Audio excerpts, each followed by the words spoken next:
All right, welcome to Touchdown Talks. I'm Spencer Taylor. Thank you for joining me. Going to try to keep this as short and sweet as possible, but this is just going to be a casual, just podcast episode, just discussing some things that have happened over the last month or so. And then, we're really close to the NFL season starting, just a few weeks away. The NFL preseason, week 1, is basically a week away, almost to the day at this point. We just had the Hall of Fame game on Thursday, a couple days ago, and so just want to go over, again, it's off season, so not a ton of stuff has been going on, but we are really starting to ramp up. NFL training camps are in full swing. College training camps, or college football camps, are back open now. High school camps have been going on. I mean, high school football is going to be starting here in just a week or so, a week or two, just depending on where you live. And so, football is really back.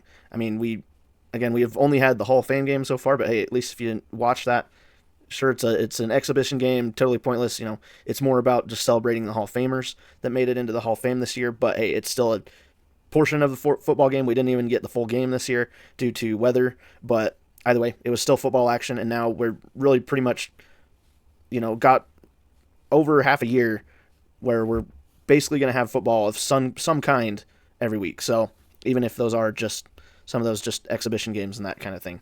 But anyways, want to just firstly go into some headlines that struck out this last month, mainly with some extensions being signed for key players. So just going to focus on the quarterback specifically, of course, being the most focused on position. So for the first one, just a week or so ago, we had 2 major quarterback signings. So with the Miami Dolphins, they extended Tua Tagovailoa. They gave him a 4-year contract, $212.4 million, and a good chunk guaranteed, and pretty sizable contract. And then almost immediately afterwards, on the same day, it was announced that the Green Bay Packers have extended their quarterback, coming off a rookie deal, Jordan Love. They gave him $2,200 million for 4 years, making him now the highest paid quarterback in the NFL. And, just moments before with that contract for Tua, as it always is, Tua's wasn't top of the market when it was signed. I mean, even if it had, it would have only been there for a couple seconds. But yeah, so Tua gets a pretty high-end deal for quarterback contracts currently, and then Jordan Love tops the market there. So making him the highest paid quarterback in NFL history for that contract. But, the way these quarterback contracts work these days, and it's been like this for a long time, but, pretty much every quarterback signing that is to do with a quarterback that is, franchise worthy or better, they're pretty much always going to set the record for the quarterback market, at least at the time that they're signed. And then, more quarterbacks take their turns getting signed extensions and they get passed up. That's kind of how it is at this point, especially in a season like this one where the cap went up for all teams. It's only natural that teams are going to feel comfortable, GMs, comfortable with the idea of giving quarterbacks maybe a slightly bigger portion of the cap space money pie, whatever you'd want to call it. But, that cap has gone up as the NFL continues to do well. That just keeps going up and up. And so the quarterbacks are going to keep making more money as long as that happens. And of course we hope, more money for the other players as well would be the hope there. But that's part of why now, in my opinion, and I'm sure most, for Jordan Love, for Tua, maybe would like for those two teams to maybe try to spend less, but thing is, that's just the nature of the game. I mean, as far as is Jordan Love really the best quarterback in the league? No, obviously not. We know that, but as I said, that's not really how these contracts go. Anytime these quarterback contracts, or any contract for that matter, anytime these get signed, that's always the discussion for fans and for media is, are they really at that rank as far as being that good at their relative position or whatever in the league? But, again, especially with quarterbacks, that's just not really how it works. The market just pretty much always gets set by a quarterback as long as they're starting caliber or better. If they're a franchise quarterback, they're going to get pretty close to top of the line market, even if they're just average or above average. The only other headlines or news that I wanted to kind of talk about just briefly, don't want to go into it too much. I haven't even really seen many outlets cover it, but it's with the NFL Sunday Ticket lawsuit that's been going on over the last month or so, I believe. I could be wrong. It may have been going even longer than that, but I don't know the full details on it. But basically, there's been a lawsuit that's been brought up against the NFL, and partners, I think specifically them and DirecTV, with the plaintiffs accusing the NFL and DirecTV and really now YouTube TV, basically accusing the NFL of violating antitrust laws. In that, the idea is if you've ever looked into NFL Sunday Ticket, the prices have always been outrageously high, insane numbers for what you would expect for the product you're getting. Sure, as the NFL talks about it, it is a premium product. That's fine, but still, we're talking about upwards of, I believe it's upwards of $300, $400 a year for it. So it's pretty high price, and you only get the one package that's for every single game in the season. There's no system like what the MLB has, where you can pay just specifically for every game for one specific team. The NFL doesn't offer that. It's always just been if you want to see, if you want to have the availability of any game as it's live being broadcasted, no matter what market you're in, you got to pay for the Sunday Ticket that gives you all the games, and that's it. There's no smaller package along that lines. It's just all or nothing. Well, all, or you deal with, what your market is given each week. So the accusation is that with that package, the NFL has been artificially inflating that price to a price that they don't really need to be selling it at.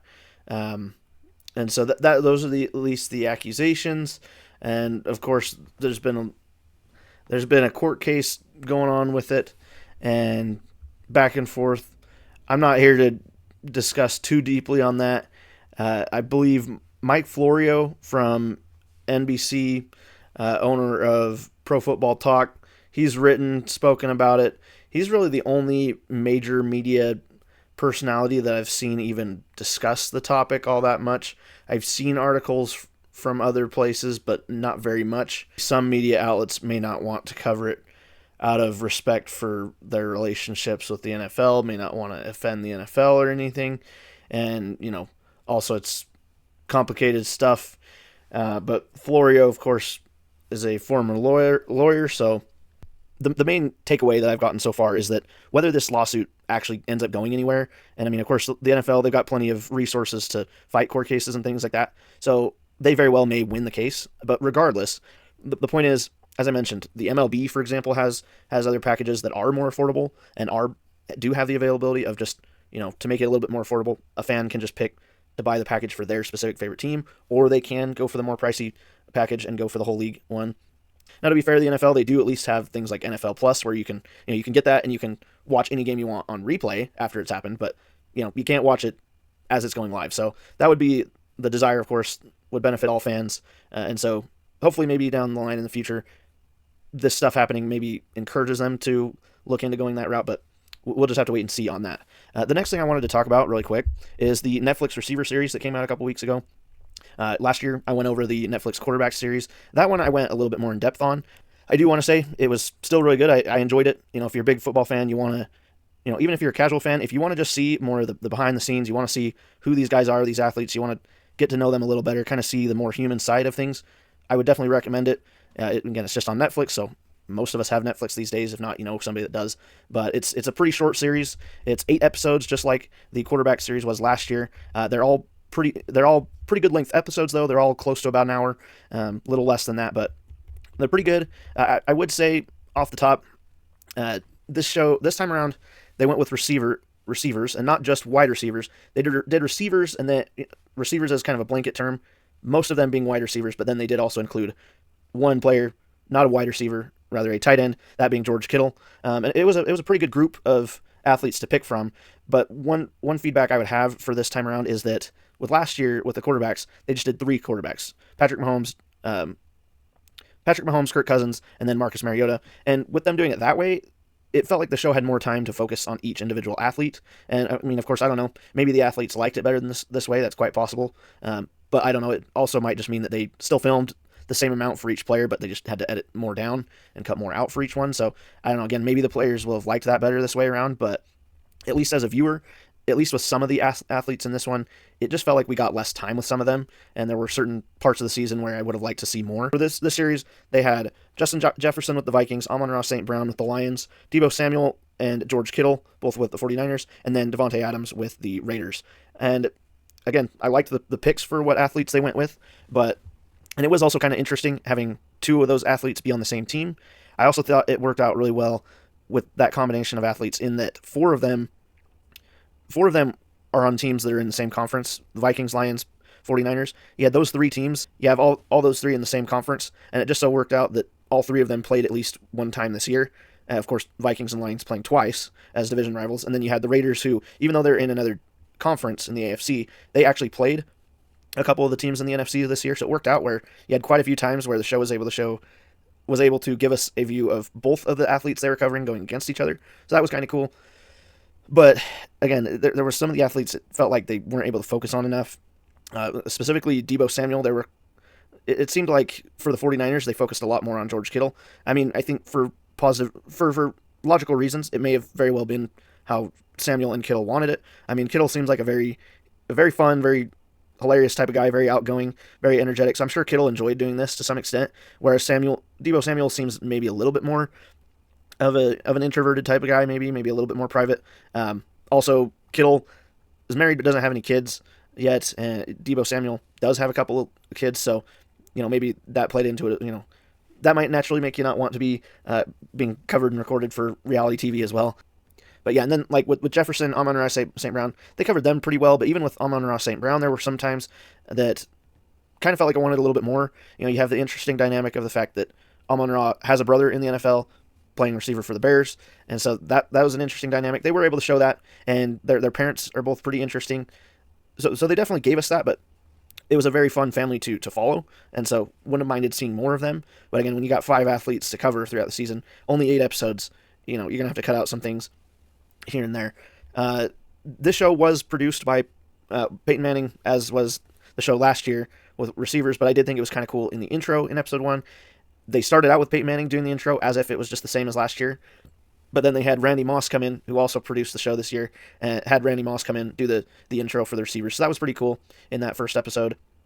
One point that I wanted to mention that Mike Florio had mentioned about this show is that partway through the season, they covered St. Brown and an injury that he went through, and in the show, St. Brown very clearly talked about having that injury and talked about it being a very known thing that he was injured going up to a specific game. And Florio pointed out that on that specific week, St. Brown had never appeared on the injury report. Now, this is a topic that's come up here and there plenty of times in the 2023 season. I'm sure it'll come back up again this year. It's been coming up more and more over the last couple years, but it's the issue of teams not reporting injuries on their injury report. Sometimes you'll even see, if you pay attention to injury reports during the regular season, sometimes you'll see players even getting listed on an injury report as, so-and-so, this specific body part or injury type, and then you might see, an indication that says full participant, basically injury. Even if they're basically 100% fully ready to go, they may have something kind of nagging at them. Sometimes you'll see teams still report even that. But with this injury, it was something that he was planning to play through it, but it was definitely a semi-serious injury, or one that could end up hampering his ability to play in that upcoming game. But yet the Lions never reported it on the injury report list. And that's something that this last year and others, as I mentioned, it's come up a few times, and there have been a few times where the media has cried out, and even the NFL has kind of cracked down on it to try to get teams to not do that and try to get teams to actually accurately report injuries on the team. And the point that Florio made that I agree with is that in one area that this, not truthfully reporting injuries, outside of, just harming the safety of the players, that's another thing, is it could affect the safety of the players by treating injuries like that. But the other problem with not reporting injuries is, how is that going to affect the sports betting scene? The NFL fought against sports betting for a long time, and there were plenty of decently good arguments for it. And one of the issues that may come up in the future, hopefully it doesn't become too much of a problem, but let's say St. Brown had this season, let's say that injury that he had, let's say he went in and it really did become a problem and took him out of the game.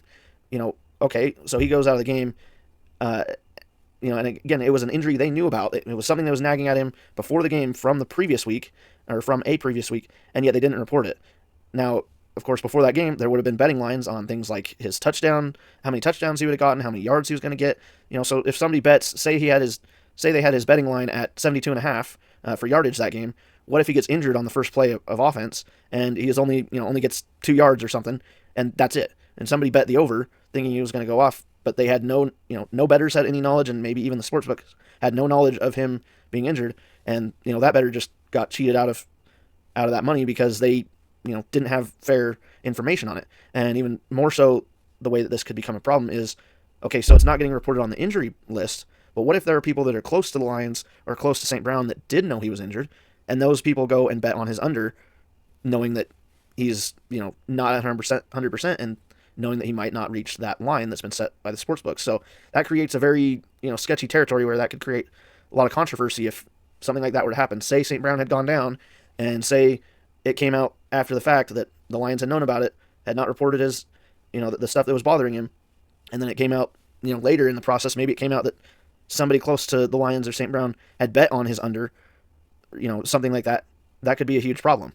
And so for the NFL, that's something that I do agree with Florio on. I think the NFL needs to really think about that and really try to crack down on teams not reporting stuff. I mean, again, I understand if a player is fully healthy, it's not a concern at all. That's fine.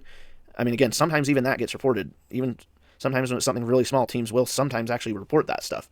But when there's something like what St. Brown had that doesn't go reported, and again, this happened many times, some of which actually got caught and kind of noticed by people in the media this last year. Whether it gets caught immediately after the fact or a few months after the fact, whatever it is, if the NFL doesn't really crack down on this and get teams accurately reporting something, it could cause some problems for them down the line.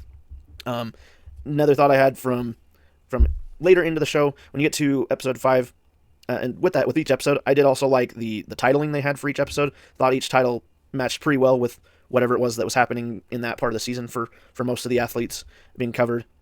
But for episode 5, they had it titled Long Road Back, and this one was mostly talking about either teams coming back from losing streaks, or in the case of the Raiders, they had just fired their head coach, and we're on with interim head coach Pierce, and they were kind of feeling better, getting some better mojo, winning against some not so great teams. But either way, they were kind of feeding off that energy. So for them, it was kind of a long road back, but still not a perfect one. And then as far as some of the other athletes, specifically with Justin Jefferson, it was to do with injury stuff. Jefferson missed quite a bit of the 2023 season, especially for him, who he talks about it in the series. His whole career had never missed a game due to injury. So, for a player like that, obviously going to be tough to go through. But yeah, so Jefferson goes down early in the season with an injury, has to miss a few weeks, and then just partway through his time out, then that was when the Vikings lost Kirk Cousins to the ACL injury that he suffered. That was eerily similar to Aaron Rodgers' injury from the beginning of the season. But yeah, it just for the Vikings and for Justin Jefferson, who was also looking for a contract going through this season, kind of a tough situation to get hurt, be working super hard to come back and to heal up, to get back into the game as fast as possible, and then just a couple weeks before coming back in, losing your star quarterback, who also has been Jefferson's quarterback his whole NFL career thus far, or at least up to that point. And so, kind of a tough situation. I thought that was pretty interesting. And then when Jefferson did finally come back in, he came back in against the Raiders in Las Vegas and suffered another injury. This one kind of scary sounding. I don't really remember that injury from the live game, but it was the Vikings and the Raiders, and during the game, Jefferson got hit weird, goes over to the sideline, not feeling too great, but also not like the worst. And then they showed in the series, he's kind of crouching down, and he starts coughing and he coughs up blood. And so they, sent him into the locker room, checked him out a little bit, ended up sending him to the hospital. He ended up being fine, thankfully. Could have been much worse, but it was a scary kind of situation, at least for part of that. And I appreciated the show showing some of the view of him talking about it, but also sort of his family members who were there watching, and their thoughts and feelings as things were going on, as they're wondering what's happening. But yeah, so there was that. And then later on in the series, on episode 6, I thought it was cool to see towards the end of the season. Obviously, for the Raiders, they didn't have a great season at all. And at the last game, the series showed a lot of staff for the Raiders coming up to Adams before the game, after the game, and showing appreciation for him and for how well he led the team, and also just the organization through the tough times, for how he stayed a good leader. He had certainly some frustrations that they did show on the series, but Obviously, people like him and really appreciate his leadership. And I also thought it was kind of interesting to see him talk about sort of the struggle of this last couple seasons he's had with the Raiders and how things haven't quite gone the way he would have wanted. And I also thought it was cool that he said that through that, he's learned to appreciate winning more than he did when he was with the Packers, where they were winning quite frequently and always successful. Being with the Raiders has made him appreciate the wins more, even the small wins. And then one interesting omission from the series that I thought was towards the end of the season. If they had included it, it should have been about episode 6, maybe episode 7, but they didn't have it in there. It would have been the Lions versus Cowboys game that happened in December, and this was the game where there was the controversial call with the Lions trying to go for 2 towards the end of the game, going for it multiple times. This was where they tried to run the trick play, and it ended up getting flagged because the referees didn't recognize the lineman coming in and signaling as eligible, which the Lions had tried to do kind of in a way that was maybe a little bit sneaky, trying to catch the Cowboys off guard.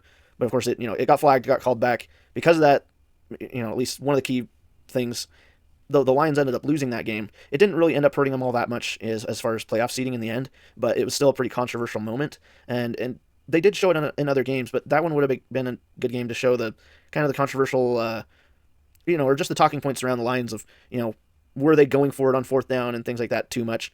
Of course, they talked about it in the series. It's been widely talked about. That's just how the Lions are operating under Dan Campbell. That's been established as their way of doing things. They're going to go for it on 4th. They're going to go for 2 points. Anytime that they think they can do it, they're going to be confident in their offense, and they're going to go for it, even if conventionally it doesn't seem right. But, and to some extent, I do respect that. But this was one of those games that it was a huge talking point at the time because of this game.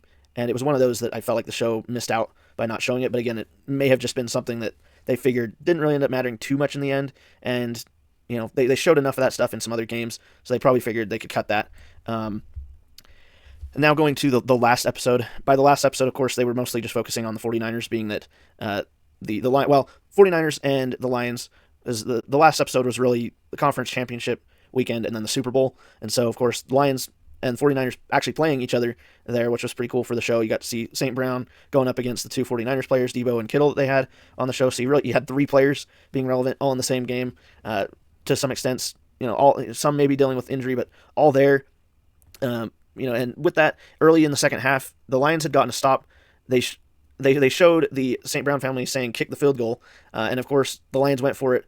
It was a spot where they didn't get the 4th down, and it was just interesting, the show even letting us see the St. Brown family cheering like, come on, let's just kick the field goal, because it shows that even the family, sometimes maybe not always on board with the idea of the Lions just always going for things. And again, it's easy to question them going for it when it doesn't work, and easy to just not think about it when them going for it has worked. So again, I don't want to harp too much on Dan Campbell for going for it. I do truly respect it to some extent, but this is just one of those instances where personally I wouldn't have wanted to go for it, because they showed it in the show. Not only did St. Brown's family want the team to kick the field goal, but and at this point in the championship game, the Lions had been dominating the game. It was looking like they were going to destroy the 49ers. It looked like they were going to humiliate them in San Francisco. It looked like it wasn't going to be a good night for them, but they kept fighting. They kept playing. At halftime for that game, the message from both coaches, it was kind of funny seeing the camera shot of the outside doors of the locker rooms and hearing the mic'd up speeches from both coaches. Both coaches had basically the same message for their team, which was to finish. The only difference was the 49ers' message was to finish and do it in a sense of being better than they had been. The Lions, it was just simply finish out the game, keep playing hard. But unfortunately for the Lions, the 49ers were the ones that were able to finish the game better. And in my opinion, again, I get sticking to your guns and going for it. But at the same time, strategically, I just don't agree with the decision they made there, because they went for it. They didn't make the 4th down, and that gave the 49ers good field position. And not only that, it gave them momentum, because they showed it in the series. They showed Debo on the sideline reacting to the fact that the Lions were going for it, and then that they didn't get the 4th down conversion. And Debo goes out onto the field super excited, and then of course he and Kittle end up having some good impact there, especially Debo on that upcoming drive, and that really just kind of changed the momentum. And by the end of the game, they ended up tying it 27-27, and in overtime, the 49ers were able to get the win. Then the show, of course, went through sort of the 2-week process of going to the Super Bowl, going to Vegas where it was, and sort of the team's process of getting ready and things like that, doing some of the showmanship stuff they do during those media days leading up to the Super Bowl. as well as just the practice stuff. Another thing I thought was interesting that they omitted from the show was, I know at the time there was articles and reports coming out that the 49ers had some issues with the practice field they were assigned to. I believe they were assigned to one of the UNLV practice fields or facilities, and supposedly there was complaints about slipping or bad turf there. But that was never mentioned in the show. And then the other complaint that I remember being talked about was that I believe it was just on one of the practice days. It could have been even close to the Super Bowl. I don't remember, but the fire alarms got tripped in the team hotel early in the morning, but it was really only, I believe it was like 5 minutes before most of the players were going to be waking up anyways. So I thought that story was kind of silly, but again, those were things that were coming out as like complaints that the 49ers themselves had. These were things that 49ers players and people were mentioning to the media as things they felt, weren't great. But in the show, they never mentioned those things, and so I thought that was kind of interesting. I had kind of expected them to do so, especially being that they were specifically covering Debo and Kittle and mostly covering the Super Bowl from the perspective of the 49ers, which of course was an interesting one. Tough thing for the 49ers and for their fans. This was a rematch of Chiefs 49ers just a couple years prior, and unfortunately for the 49ers fans and for the team, for both Kittle and Debo, they had talked so much throughout the series about how much they wanted to get back to the Super Bowl and how much this meant to them. Even that week of being there at the Super Bowl, talked about how much it meant to them and how much they wanted to, make this one be the one they win it, and it didn't go that way for them. 49ers lost the game. And of course, with the Super Bowl being up against the Chiefs, I had been wondering leading up to this point if the series was going to show Taylor Swift. I had been wondering if they were going to try to, give a cameo of that. They of course did, but fortunately for some, maybe not so for others. If you're a Swiftie, they didn't really show her too much. They showed a glance of her, I think, once, maybe twice, but that was about it. I had kind of wondered if they were going to do what some of the broadcasts this year have done, where during the games where they showed shots of her all the time. But for the series, I felt like it was fortunate that they really only showed her there one or two times, which again was totally appropriate. It's notable that she was there, and obviously there for Travis Kelce, who's a Hall of Fame level player, another tight end, good friend of George Kittle. So it was definitely worthwhile showing that she was there at the game, but they didn't harp on it or milk it for for extra views or whatever, attention of the Swifties. But which again, the main reason I think that was good is just because I felt like it would have kind of distracted the focus of what the series was trying to be, which was, again, focusing on these specific athletes that they chose and their perspectives. And so I feel like, if you had Kittle as part of if you had Kelce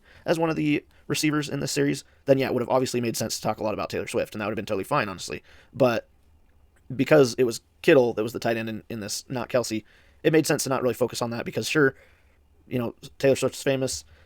All the players would have known she was there, and many might have been aware, whatever. They would have been aware of that, but being that the show wasn't focused on Kelce, I felt like focusing too much on Taylor Swift would have made it feel like, well, we should have just been covering Travis Kelce as well. But so they didn't do that, didn't really get distracted too much there. And then the last thing I wanted to mention for the series, I really like the San Francisco 49ers play-by-play announcer. Unfortunately, I don't know his name, but he's had some really good energy. A lot of the great clips they had throughout the season for Debo and Kittle. A lot of them, they used the audio from the radio broadcast, and I thought his energy was awesome. A lot of radio broadcasters are pretty good for these games. But yeah, I really liked that, so I wanted to shout that part out as well. And then lastly, just wanted to talk a little bit about the Hall of Fame game that happened on Thursday. This between the Chicago Bears and the Houston Texans. So I was excited. Not only was it finally football, again, it was a game that didn't matter, but it was still something. It was something to watch, something live, and NFL football nonetheless, and also my team, being that I'm a Bears fan. So that was a fun one. Of course, we didn't see any starters, so no Caleb Williams, no getting to see the new revamped Bears offense, no getting to see C.J. Stroud or anything that the Texans have. But it was an interesting pick to have these two teams there. I felt like it was a very appropriate pick by the NFL, a very smart pick to have these two teams play each other, because you had the Texans, who really the storyline right now with them, of course, is just how amazing their run last year was, and the fact that they went from being basically the worst team in the league to making the playoffs, being really good. C.J. Stroud doing really well. They went from that to, they went from worse in the league to really good. And so to have them pitted up against the Bears, who haven't had the best last few seasons, to now, tons of hype. They've got Caleb Williams. They've got all these new pieces for the offense that make it look good. The defense, was getting better throughout the season last year. So there's a lot of hope around the Bears that they'll at least be competitive. We'll have to see how well that actually ends up working out, but there's at least a lot of hope that they can be contenders, even if they don't win the Super Bowl, at least make it into the playoffs.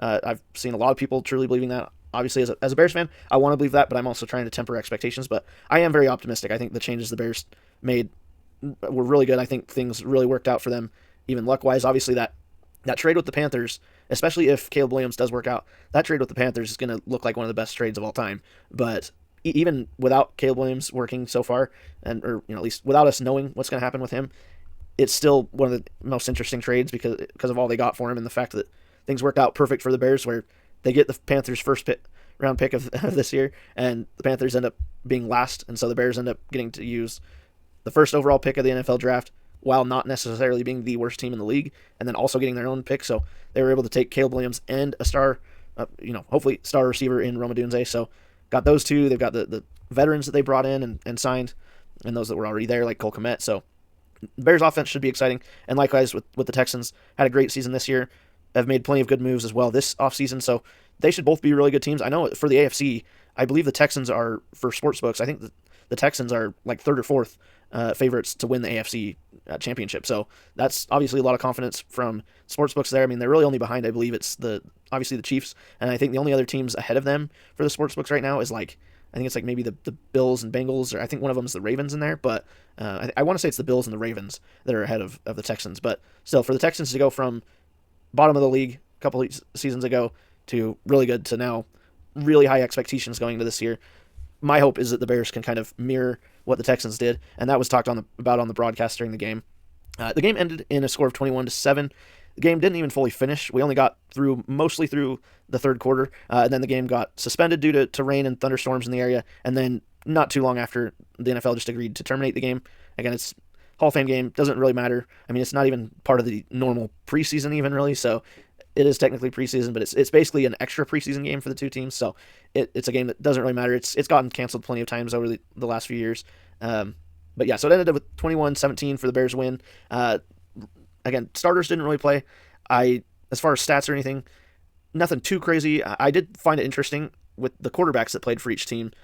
All three of the Texans' backup quarterbacks that ended up playing, Davis Mills, Case Keenum, Tim Boyle, all three of those, I thought it was interesting that those are, pretty recognizable backup quarterback names that are all on the Texans side. That was kind of interesting. They've got maybe some decent depth as far as backups for the Texans. Of course, they would hope to not have to use that, but last year, I believe it was 60 quarterbacks started at least one game in 2023. So, no matter how much the NFL has done to try to protect quarterbacks, backup quarterbacks are still needed. Quarterbacks are still getting hurt in various ways. So, having depth at quarterback does matter. And then for the Bears, of course, they had Brett Rippon, Tyson Bagent, and then Austin Reed, who all played. And really, the biggest standout was Rippon. He came in, had pretty good stats, threw 3 touchdowns, and 2 of those went to the player that really stood out to me, that being Colin Johnson, who was wearing number 80 at tight end for the Bears. I'm really hoping that he ends up shining in the preseason, and he ends up being one of those stories of a player that really shined during the preseason and then made a name for himself going forward as a starter or backup. I mean, he shouldn't be the number 1 for the Bears at tight end. Of course, they've got Cole Kmet, who's a really good tight end, so not expecting him to be that, but if he can be a good number 2 tight end for the Bears, that'll be really awesome. With Caleb Williams being a young quarterback, you can't ask for much more than having a bunch of good tight ends, a bunch of good running backs. Any weapons in sport you can have, it's only going to be better for that young quarterback trying to develop in the NFL speed of the game. But so yeah, for Colin Johnson, really great. 3 receptions, 56 yards, and 2 touchdowns, and they're both decently long touchdowns as well. So that was a pretty fun connection between Rippon and Johnson.